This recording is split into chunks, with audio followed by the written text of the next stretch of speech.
Filing with your state, or since I understand the Bahamas is on this webinar, country's agency for a tax ID and a limited liability company, or LLC.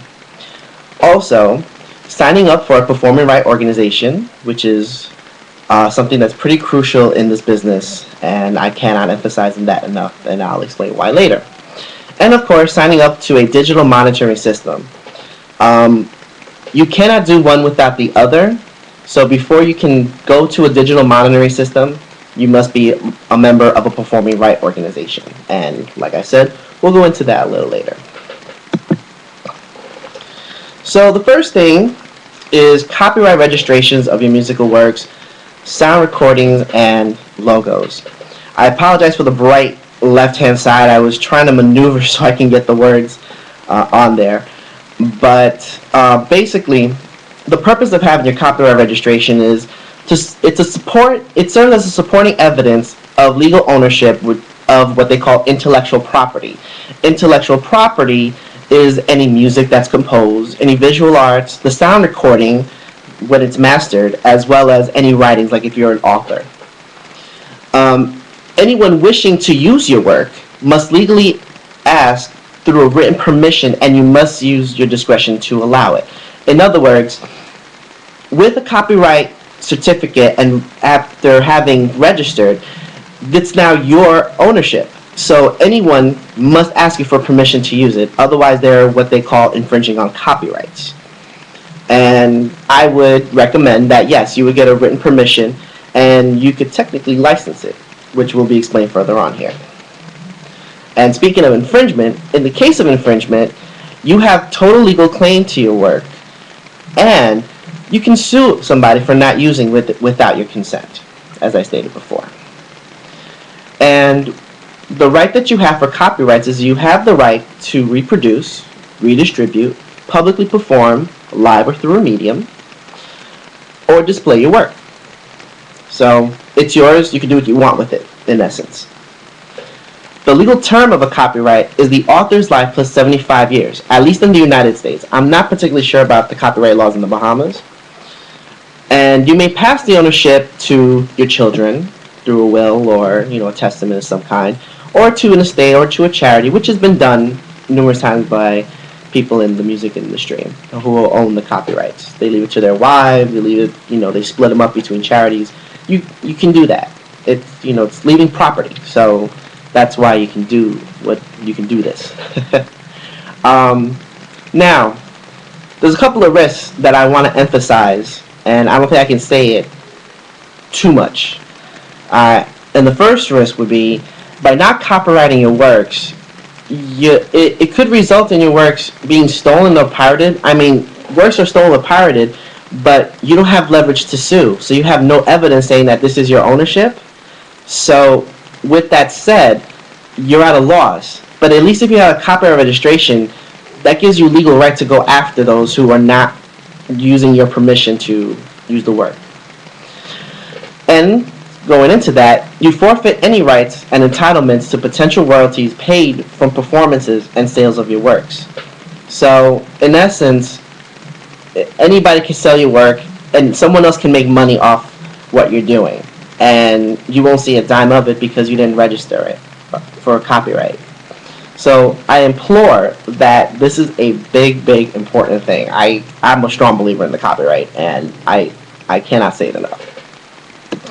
So where do I go? I go to the Library of Congress, at least in the United States. And the website is there. It's www.copyright.gov. Now, what I decided to do, instead of just simply telling you, go to the website, I'm going to show you a picture of what the website looks like.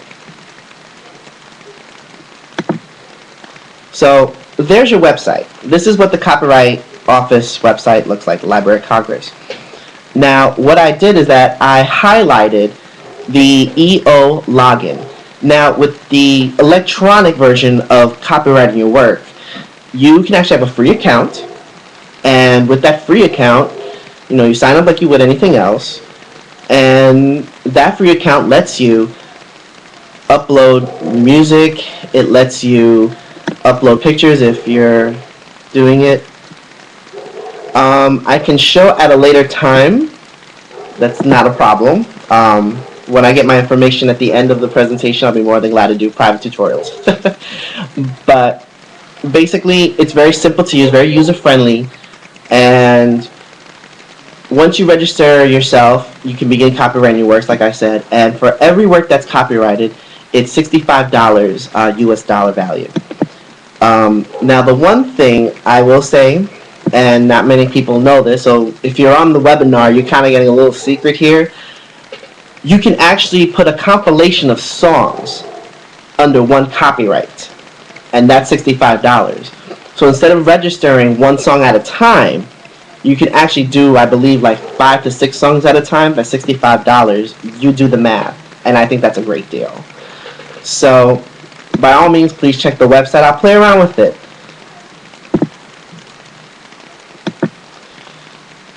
So the next thing is trademarks.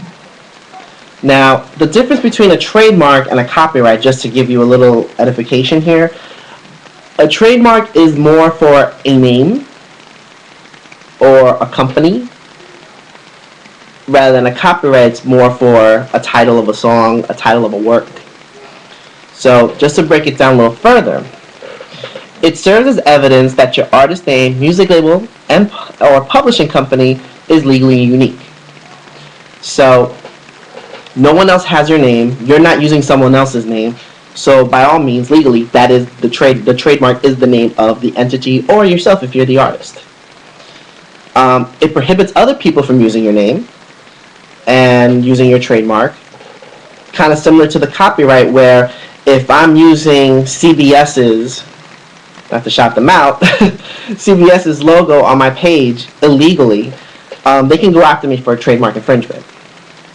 Now, the benefit of trademarking is when you research for a mark, you will know if someone else is using the exact phrase that you're using. So if I wanted to call myself 3 Mile Long Publishing, I would do a search on their website and see if there's anyone else called 3 Mile Long Publishing. And it will tell me all the possibilities with those choice of words. And if I see and there's no one else that has that name, and that it's not in my industry, which is key, because the trademark office separates not only the name, but the type of industry. So if someone else has 3 Mile Long and it's a sandwich company, I'm not imposing. But if it's within the music or arts area, then I would be infringing. Just a little tidbit there. And the fee to trademark is $325 US, pretty expensive, and it lasts you every 5 years. Companies do this all the time, and I think it's beneficial because you're protecting an entity, you're protecting the name of your company and the representation you have. Yes, the price has gone up. I was very appalled myself because I do trademarks at the office, and I saw it myself and I said, wow, it went up again. So, the disadvantage of, or the risk of not doing these things. By not applying for a trademark, you